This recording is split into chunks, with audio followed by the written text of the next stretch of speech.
Throughout the entire Ripple SEC case, Ripple has continued to stack up massive wins against the SEC. And that leaves us asking the question, what is the biggest risk left for XRP holders in this case? Well, guys, in this video, I want to talk about what that risk is and something that happened today that I believe drastically decreases the chance that this negative event actually plays out.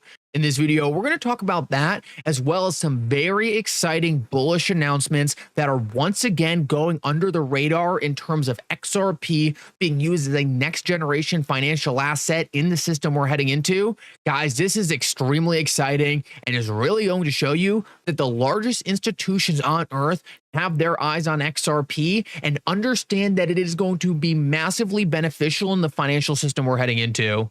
Like always, your support means so much to this channel. Thank you to everyone who takes the time to like these videos and subscribe to the channel. These two simple things really do help me out so much. Also, if you ever need a place to buy some XRP, make sure to check out my favorite exchange Uphold down in the description of this video. With that said, though, let's jump right into it, and I hope you guys enjoy the content. So I want to start out this video and just quickly address something that I get all the time, and that is, how do you invest in Ripple private equity without being an accredited investor? If that is something you are looking to do, make sure to check out the Beyond Broke Mastermind group. It's the pinned tweet on my X profile. This will allow you to invest in Ripple shares without being an accredited investor. Guys, do not miss out on this opportunity. Ultimately, I believe Ripple will end up going IPO, and this is the only way I know of to get shares in Ripple without meeting the accreditation standards. So guys, make sure to check this out if you're interested. I believe it's a very unique opportunity for anyone looking to get access to Ripple equity.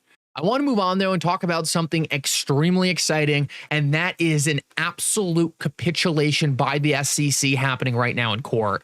Now, this is once again something that I would have never imagined happening in my wildest dreams. It is absolutely shocking what is happening right now to the SEC in court. Now, guys, what is going on right now is the SEC is absolutely backtracking in almost every case they filed. As many of us know, as XRP holders, 4 years ago, the SEC launched a case against Ripple and the XRP community by calling XRP itself the digital asset a security.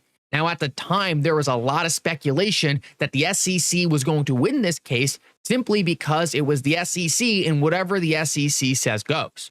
Very powerful attorneys in the XRP community constantly pushed back against this idea, saying the digital asset itself, digital assets like XRP, cannot be securities. There's simply code. There is no contract between the holders of the XRP token and Ripple that would create a securities contract and therefore make the digital asset a security.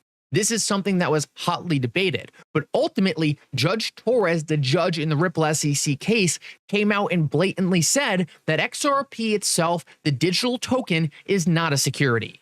This was the first massive loss the SEC had ever taken on this front. It was the first time we had ever gotten legal clarity that the token itself was not the security. Now, obviously, this was a massive issue for the SEC in their ongoing cases, because the SEC was out saying that the tokens themselves, the digital assets, those things were securities. And they were also saying the rules around this couldn't be more clear. Well, guys, funny enough, apparently the rules really weren't clear for the SEC, because today the SEC actually amended their lawsuit in the Binance case, where they were calling tokens on Binance, the digital assets themselves, securities. They are pulling back that accusation and now saying the tokens themselves are not securities. This is a massive 180 by the SEC, and it proves that we were right the entire time. The tokens themselves, the assets, they are not securities. Maybe Binance is doing something with staking. That might be a security, but that is completely different than their original allegation. And guys, in my opinion, this all but confirms there will not be any kind of appeal in the Ripple SEC case. I do not think the SEC is going to appeal this case with the backtracking that is currently going on in their other cases.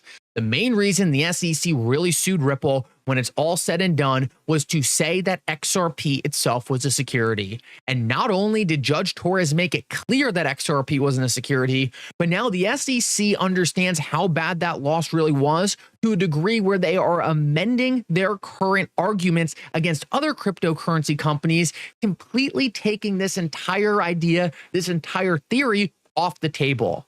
I think we are past the days where the SEC is going to be trying to label these tokens as securities. I think there is too much political pressure on the SEC right now to ever go back and continue litigating cases against companies like Ripple. What we are seeing is the digital asset industry has won against the SEC. Judge Torres made it clear that everything Ripple was doing was pretty much kosher, and outside of a couple small subsets of their business, they were complying with the laws in the United States.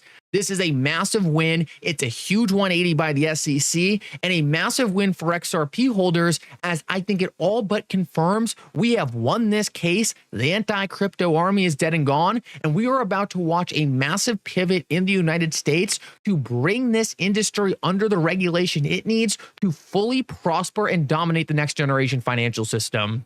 Overall, guys, it really just shows that us in the XRP community, we have been right since day one. Throughout this entire case, people have said we were wrong, that XRP was a security, that Judge Torres got it wrong, and now even the SEC is agreeing with us that the tokens themselves are not securities. This is going to go down as a fantastic win, a massive loss for the SEC, but ultimately proof that we were right again. These digital assets are not securities, and tokens like XRP are 4 years ahead of the rest of the industry in getting that clarity. I want to move on, though, and talk about something else that I believe is extremely exciting, and that is mainstream adoption of XRP.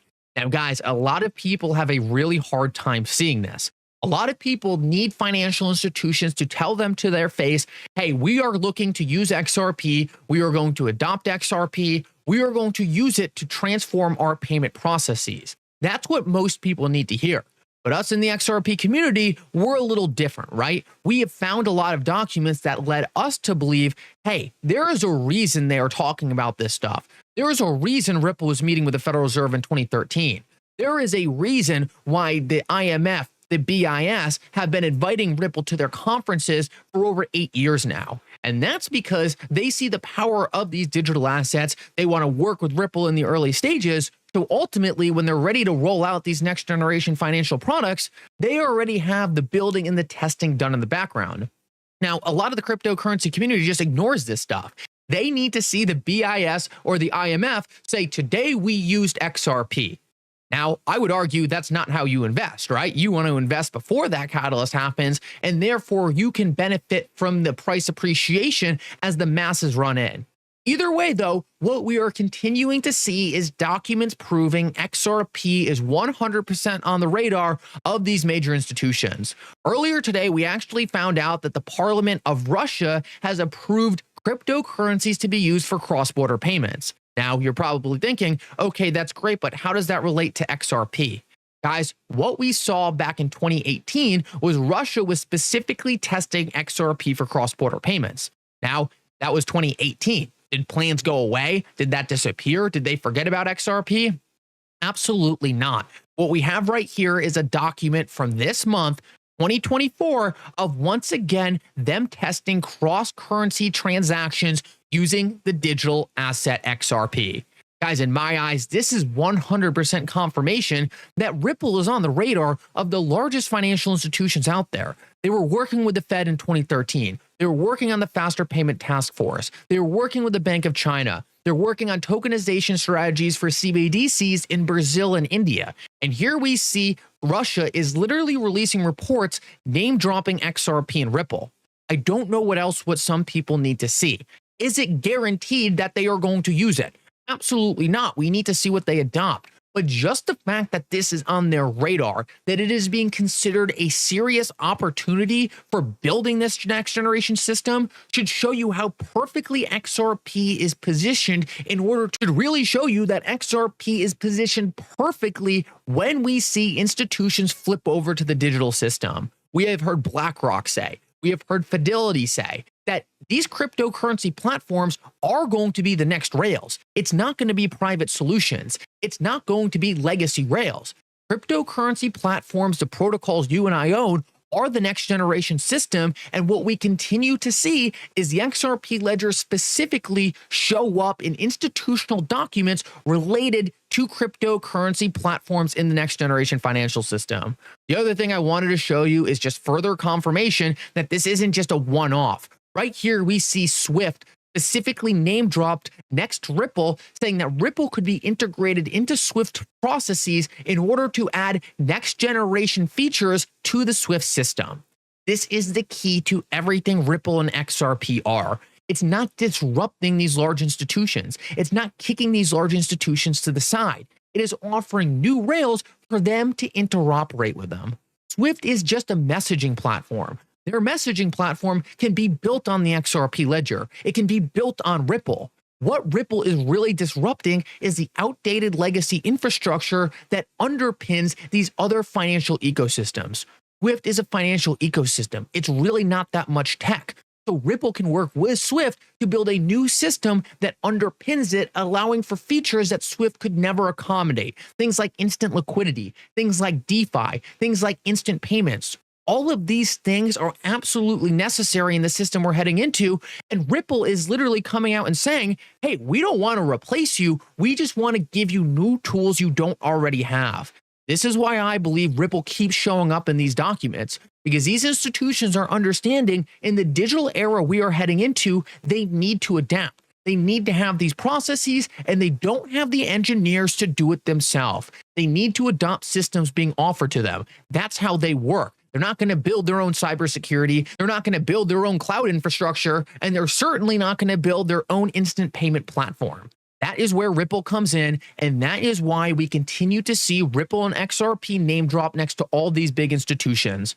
As we move past the regulatory environment, I am more confident than ever that when we come out on the other side of this, all these tests we've been seeing build up for the last couple of years, all of these name drops with Ripple and XRP next to these large institutions, these partnerships are going to start to materialize as a rapid rate as we start to understand that Ripple is 100% compliant with US laws. XRP itself can fully function as a digital asset. And as we have regulations that allow institutions to adopt these things with clarity, guys, they know the power of these systems. That's why they were working with them in the early days. What they're waiting for is the ultimate approval to put these tests into action.